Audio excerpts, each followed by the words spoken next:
Greetings! I'm Stephen Thomas, and this is a Havana Nights by Rojas Cigars out of Richardson, the barber pole in Toro. Well, it is Tuesday, October 7th, 2025, and that means two things. First, it means it is Thom Yorke's birthday. Thom Yorke, the beautiful face of Radiohead, turns 57 today.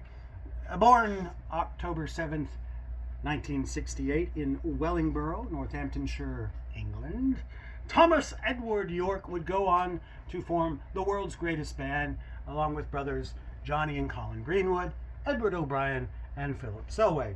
And Tom has also released some solo albums, a soundtrack or two. He's done some side projects such as The Smile and Atoms for Peace.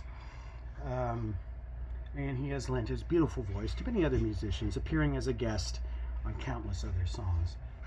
October 7th is also the anniversary of the Hamas terrorist attack upon Israel 2 years ago. Over 1,000 innocent people killed, many taken captive. Some of those are still being held hostage. Some have been released. Some have been killed or died while in captivity.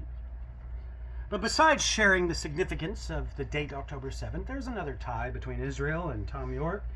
And so now I can bring what would otherwise be two desperate data bits, just two separate things that happen to be on the same day, and bring them into one topic for this video. And that is Thom Yorke and Radiohead's refusal to participate in the cultural boycott of Israel. At least as far as the previous tour back in 2017, 2018, Radiohead performed in Israel, and many of their brain-dead celebrity peers were calling upon them not to. And I think this shows a remarkable willingness among Thom Yorke and company to think for themselves. Very unusual among liberal musicians, and make no mistake, they are liberal. Thom Yorke follows after many liberal causes, the climate cult and so forth. And he's certainly no fan of Benjamin Netanyahu or his government. However, they were going to play Tel Aviv a few years ago, and so this open letter was sent to them, urging them not to play. And one of the signatories was that perennial gas bag, former bassist for Pink Floyd, Roger Waters. He urged them not to play in a nation that practiced a modern-day form of apartheid. Well, Yorke responded to this. He said, "I just can't understand why going to play a rock show or going to lecture at a university is a problem to them. It's really upsetting that artists I respect think that we are not capable of making a moral decision ourselves after all these years. They talk down to us, and I just find it mind-boggling that they think they have the right to do that. Playing in a country isn't the same as endorsing the government. Music, art, and academia is about crossing borders, not building them, about open minds, not closed ones, about shared humanity, dialogue, and freedom of expression." Now listen to what Thom Yorke was saying there.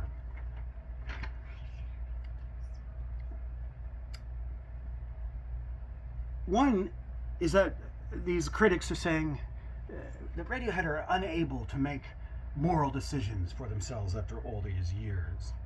Now, most liberals are of a herd mentality. They don't make their own moral decisions. They just go along with the zeitgeist. And they are incredibly self-righteous about it, which Thom Yorke hints at here when he says they talk down to us. Because we don't go along with everyone else, they talk down to us. Now, say what you will, Radiohead and Tom in particular have never been shy about embracing certain political and social causes. And whether you agree with them or not, and usually I don't, they do seem to do a little bit more research into the causes they undertake. When it comes to their climate change cult, they actually studied how much of a carbon footprint they would be leaving in their concerts, and so they set about to make changes to use more environmentally friendly lighting and whatnot.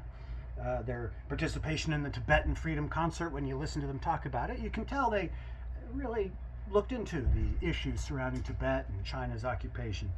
Many others just pay lip service to these things. They jump on these bandwagons because that's the thing to do. But Radiohead, they are independent thinkers. Even if their thought leads them to places I wouldn't go necessarily in every case, they are independent thinkers. And people like Roger Waters don't like independent thinkers. But when you're criticized by people like Roger Waters, that's all right. You are in good company. He's a fellow who's wrong in just about everything he's ever said. Now understand, I like his music. I like Pink Floyd. I like The Wall, especially. I think it's great. But at the same time, there can be no question that Roger Waters was the butthead of the group. He limited the input of bandmates David Gilmour, Nick Mason, Richard Wright, and then he would criticize them for not giving more input. He even had Richard Wright fired for this. And then when you look at some of his songs, they do seem to have an almost pro-Nazi stance, or at the very least, an anti-Allies stance. Now, I get it. Roger Waters' dad was killed fighting for the English in World War II, leaving Roger fatherless. That's very sad. But he writes songs as if his dad, almost as if his dad was killed by the Allied leaders who were sending him off to fight in this unjust war. You get the impression that almost that he thinks it was wrong for Britain to go to war against the Axis powers. Now you combine this tendency of Waters to cast subtle shade upon the Allied nations in World War II, upon the good guys. You combine that with his strong anti-Israel stance, and you can see why you'd hear such a statement as this coming from Polly Sampson, the wife of Pink Floyd guitarist David Gilmour.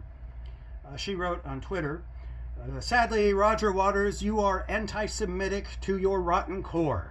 Also a Putin apologist and a lying, thieving, hypocritical, tax-avoiding, lip-syncing, misogynistic, sick with envy megalomaniac.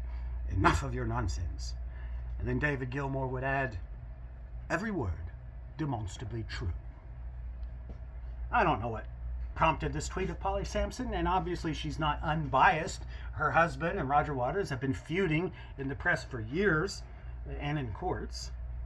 But when you read or watch interviews with them, you do tell that Roger Waters is the much more egotistical and bitter of the two. He can't ever say anything nice about anybody. And he can't avoid saying something nasty. I mean, at least David Gilmour will try to avoid the subject as long as the interviewer doesn't bring it up. Roger Waters always has to find a reason to bring up people he doesn't like and talk about why he doesn't like them. Now, back to Thom Yorke and Radiohead more broadly. There could just be more personal reasons for them to be that would make the Israel issue a little more complicated than it already is. The band's first big hit, as you know, is Creep. In fact, for many people, that's still the only song they know Radiohead for. But when the single was first released, it just didn't go anywhere. It didn't do anything. Until several months later, for some reason, it was picked up by Israeli radio stations where it took off like wildfire. The Israelis loved that song, and then that enthusiasm spread across the globe, thrusting Radiohead into the worldwide spotlight. And then, Johnny Greenwood, the guitarist, multi-instrumentalist for the band, is married to an Israeli woman. So you can see why they would want to treat their Israeli fans to a concert every now and then. Well, to wrap it all up, today is Thom Yorke's birthday. And it is the anniversary of the beginning of the conflict over in the Gaza Strip. Thom Yorke has received a lot of grief for not being pro-Hamas, although to be fair, he's not pro-Netanyahu either. So I would like to wish Thom Yorke a happy birthday. Never mind the nattering nabobs of negativity. They just hate themselves and everyone. They can't say anything nice. And please, please, please, bring Radiohead over here to the States. Somewhere particularly close to me. And don't let the tickets sell out so fast that I can't get one. Thank you, and good night.